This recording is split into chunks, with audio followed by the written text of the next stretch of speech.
नमस्कार साथियों, आप सभी का एक बार फिर से स्वागत है फ्रंटलाइन भारत पे। आज हम लोग मुख्य तौर पे एसआईआर के बारे में जानेंगे कि एसआईआर है क्या, या ये पहले भी आ चुका है, इसका मेन रोल क्या है और विपक्ष इसके इतना खिलाफ क्यों है। चलिए शुरू करते हैं। पहले हम लोग जान लेते हैं कि एसआईआर की फुल फॉर्म क्या है। एसआईआर की फुल फॉर्म है स्पेशल इंटेंसिव रिवीजन।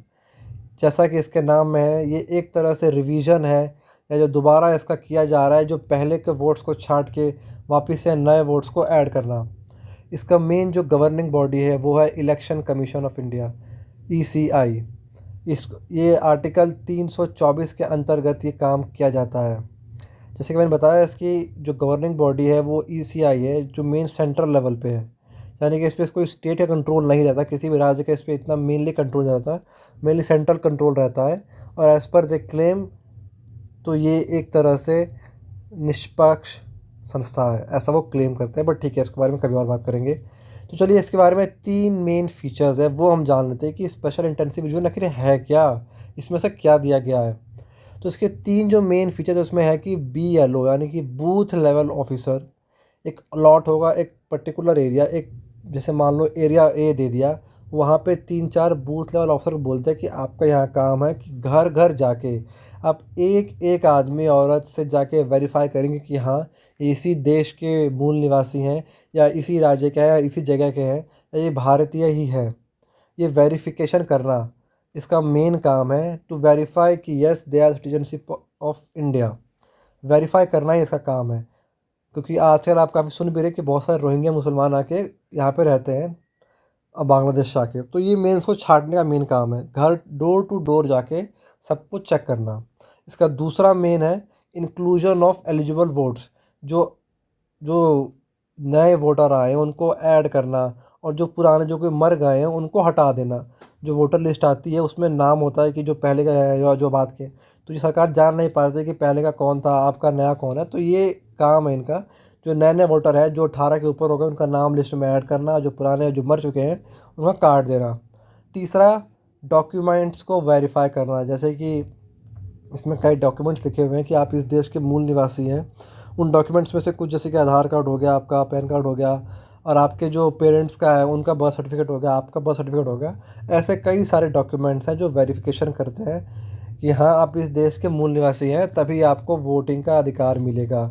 ये मेनली आपको वोट देने के लिए है कि हाँ, आपका वोटिंग लिस्ट में तो नाम है ना, अगर आप इसमें वेरीफाई होते हैं तो। और अगर आप इसमें वेरीफाई नहीं होते हैं तो आपका वोटिंग लिस्ट में नाम नहीं आएगा।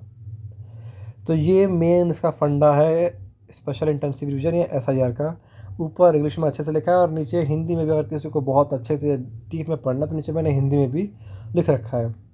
यहाँ आप एक फ़ोटो में देख सकते हैं कि यहाँ पे एक इस तरफ लेफ़्ट साइड आपको एक इलेक्शन कमीशन का एक ऑफिसर दिख रहा है, बूथ ऑफिसर, जो एक पर्टिकुलर घर में गया है और जाके जांच पड़ताल कर रहा है, डॉक्यूमेंट्स को वेरीफाई कर रहा है, नाम लिख रहा है कि हाँ, ये इसी देश के मूल निवासी हैं या नहीं है।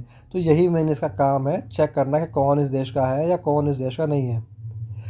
तो हम यहाँ पे समझ गए। और ये इस साल से पहले 2002 में भी आ चुका है एक बार। अब 2002 के बाद 2025 में आ रहा है। कुछ राज्यों में, हर राज्य में नहीं आ रहा, टोटल 8 राज्यों में आ रहा है। उनमें से मैं कुछ का नाम मुझे याद है, जैसे कि उत्तर प्रदेश में, बिहार में, केरला में, तमिलनाडु में, वेस्ट बंगाल में। वेस्ट बंगाल में काफ़ी विवाद भी हुआ है इसके ऊपर। तो चलिए इसके बारे में आगे जानते हैं कि इसके खिलाफ ऑपोजिशन क्यों खड़ा है इतना। तो चलिए, यहाँ पे जैसे कि मैंने कुछ लोगों का नाम लिख रखा है कि स्टैलिन, जैसे कि वो जानते हैं चीफ मिनिस्टर ऑफ तमिलनाडु हैं, तो वो ये कहते हैं कि एसआईआर एक तरह से वोट चोरी का स्कीम बन चुका है बाय बीजेपी। तृणमूल गवर्नमेंट ये कहती है कि वेस्ट बंगाल में बीजेपी यहाँ पे वोट्स को मैनिपुलेट कर रही है। और मेन तौर पे कांग्रेस ये बोलती है कि ये बिहार में जीतने की वजह बनी है एसआईआर। ऐसा ये मेन ऑपोजिशन जो पार्टीज़ हैं वो ये क्लेम करती हैं कि बीजेपी क्या करती है, क्योंकि सेंट्रल गवर्नमेंट में इनकी है, तो इलेक्शन कमीशन को ये मैनिपुलेट करते हैं, और जो इनके पक्ष के वोटर्स हैं उनका संख्या बढ़ा रहे हैं, और जो main vote bank of opposition है उनमें से वोट्स को काट रहे हैं। और किसी तरह से ये लोग वोट को ऐसे मैनिपुलेट कर रहे हैं कि हर सीट पे बीजेपी का ही जो कार्यकर्ता है, जो बीजेपी का सांसद या विधायक है, वही जीते, और ऑपोजिशन को वहाँ पे वोटिंग लिस्ट में ही उनके जो वोटर्स का नाम नहीं होगा तो वो वोट जीतेंगे कैसे। तो ये एक तरह से क्लेम ऑपोजिशन का कि ये वोट को ऐसे मैनिपुलेट करके चालबाज़ी षड्यंत्र के तहत बीजेपी ये जीतने का प्रयास कर रही है, ऐसा ओपोजिशन का कहना है।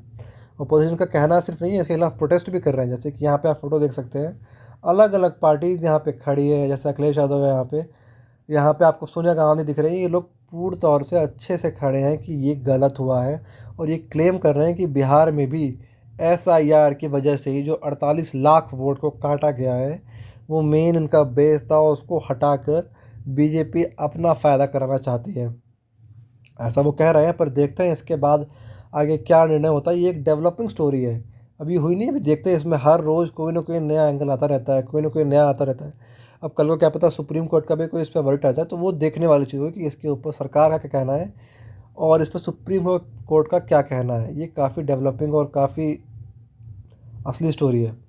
और अगर ये सच, जैसा ओपोजिशन कह रही है, सच है, तो ये लोकतंत्र के लिए खतरा हो सकता है। बट अगर ये गलत है, तो फिर इनका क्लेम तो वैसे गलत हो जाएगा और बीजेपी जीत रही है वैसे भी।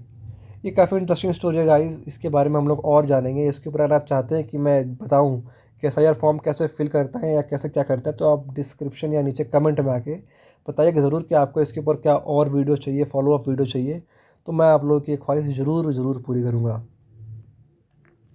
तो आज के लिए दोस्तों, आज के लिए इतना ही। उम्मीद करता हूँ आपको इसके बारे में अच्छे से समझ में आया होगा कि SIR क्या है, इसके खिलाफ़ क्यों खड़ी है पार्टीज़। ऐसे ही रोचक और इन्फॉर्मेटिव न्यूज़ वीडियोस देखने के लिए हमारे चैनल को ज़रूर ज़रूर फॉलो कीजिएगा। आप सभी का धन्यवाद।